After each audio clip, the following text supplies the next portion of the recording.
On va parler bien sûr de Vérificateur Plus, Oui. de ce que nous avons sur le net, des initiatives digitales pour l'éducation et l'autonomisation de la femme. On est dans cette période. Exactement, Angeval, comme vous le savez, nous sommes à la veille.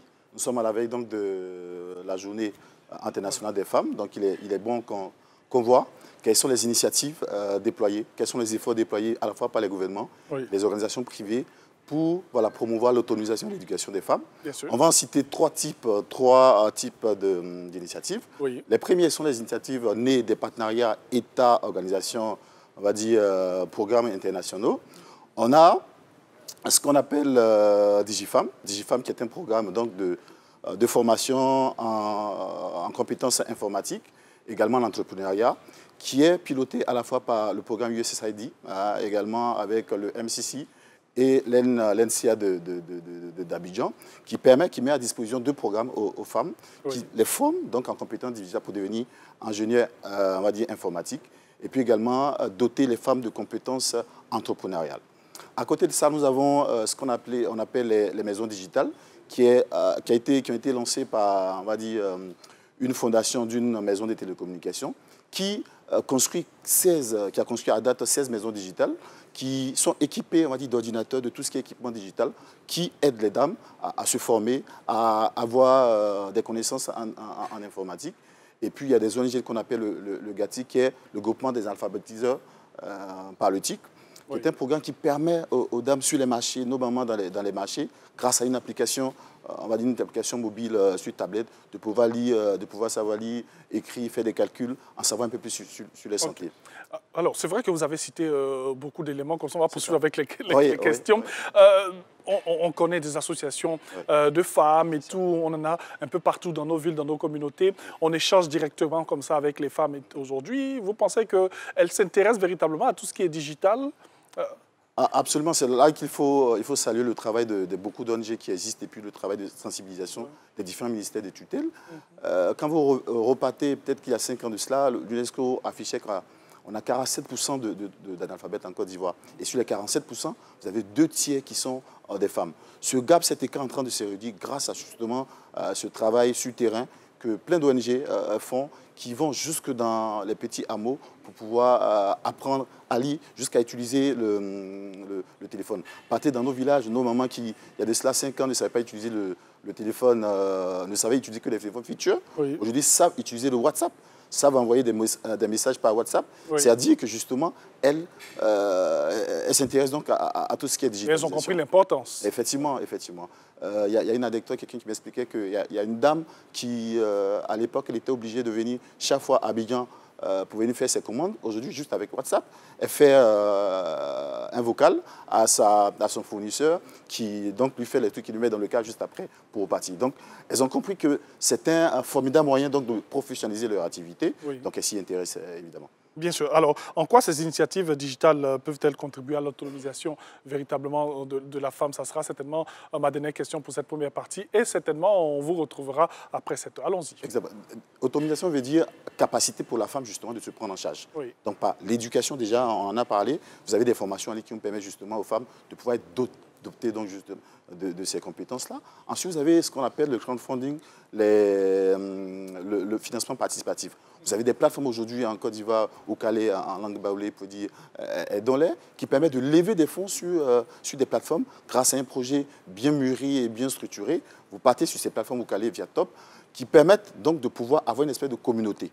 Et si vous convainquez justement cette communauté-là, oui, elle vous met à disposition certains fonds et vous permet donc de vous réaliser. Donc, avec le digital, effectivement, pour répondre à votre question, oui, vous avez des possibilités à travers ces plateformes-là de pouvoir recueillir des fonds et nourrir vos projets d'innovation. Comme pour dire que tout est permis aujourd'hui. Absolument, absolument. Ce qu'on ne pouvait pas faire il y a 10 ans, aujourd'hui, le digital, quelqu'un vous permet, juste avec une connexion Internet, de pouvoir financer votre projet, mettre du fonds dans votre projet, ce qu'on ne pouvait pas faire il y a quelques années. Beaucoup d'avantages donc pour les femmes, pour toutes ces femmes qui nous suivent en ce moment. Absolument, absolument. L'avantage est multiple. Hein. L'avantage d'abord de pouvoir avoir une ouverture sur le monde. Oui. Lorsque vous avez le digital, vous partez sur les plateformes de réseaux sociaux, vous avez la possibilité donc d'informer de ce qui se passe, vous avez la possibilité de vous former à travers les différents outils qui existent en droit libre, en inscription libre, qui vous permet donc de savoir comment développer, de savoir comment créer une image, créer une image et mettre sur WhatsApp. Vous avez toutes ces possibilités-là aujourd'hui. Et je pense que c'est tout bénéfique pour nos femmes. C'est clair. Quels sont les avantages et les défis de l'utilisation des technologies? Alors, on a plus ou moins dit les avantages, c'est d'abord l'éducation. Oui. Voilà. Aujourd'hui, le digital, grâce aux plateformes de learning en ligne, permettent aux femmes de se former d'elles-mêmes, d'être elles-mêmes actrices de leur formation.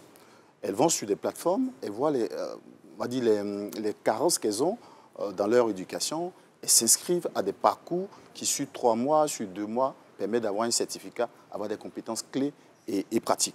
Ça, c'est la première chose. La deuxième chose, c'est de pouvoir s'autonomiser. Lorsqu'on sait faire des choses, on sait mettre ça justement en application et tirer du profit. Je prends un exemple très simple. Pour une jeune dame qui a été à Digiform, qui a eu au cours de 24 mois une formation qui lui permet d'être ingénieur développeur d'applications, elle peut revenir sur le marché, construire, développer des applications et mettre à la disposition, on va dire, du public. Donc le premier avantage du digital, c'est cela. Donc la formation, et ensuite de pouvoir prendre en charge pour elle-même. Autre chose, c'est dans la vie de tous les jours. Vous avez aujourd'hui des applications qui permettent aux dames de pouvoir suivre leur santé, suivre les cycles menstruels, suivre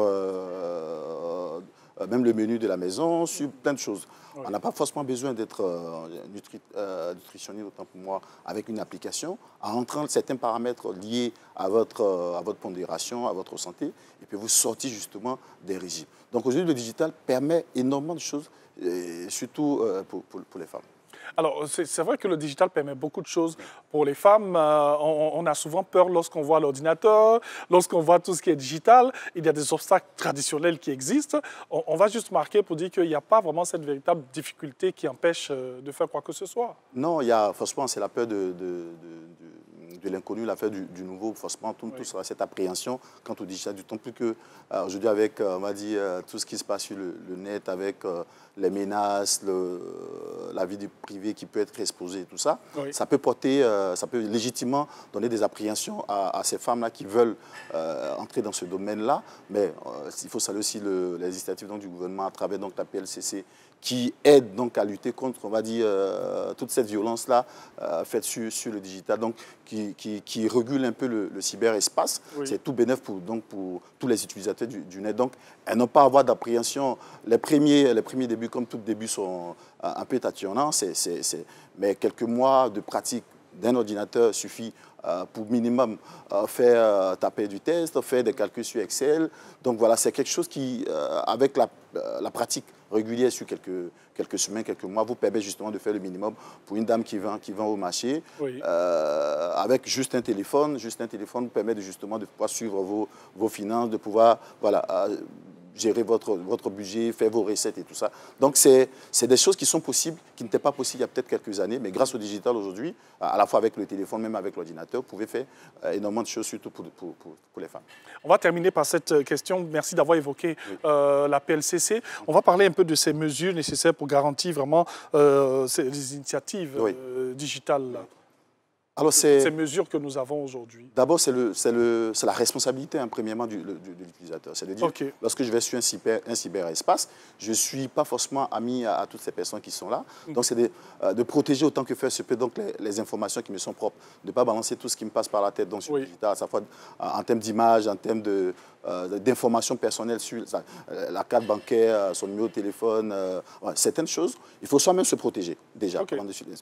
Ensuite, éviter donc de dire des choses, qui offensent, qui peuvent être opposables après, parce que justement, comme je l'ai dit avec PLCC, vous ne pouvez pas dire tout ce que vous passe par la tête, justement, parce que voilà, vous portez atteinte peut-être à l'image de quelqu'un, ou alors vous propagez des images, des informations qui ne sont pas justes. Donc, ces choses-là peuvent être opposables. Donc, c'est être responsable déjà lorsque nous partons sur le digital, et puis ensuite laisser, l'organe de régulation protéger ceux qui doivent être protégés. Bien sûr. En tout cas, merci beaucoup. Barthélémy Guette-Konan, il faut le dire, il ne faut pas aller comme ça, tout va sur Internet. Même là-bas encore, il y a des lois à respecter, il y a des règles à respecter. Il ne faut pas tout dire, il ne faut pas dire n'importe quoi. Et puis, il ne faut pas diffamer surtout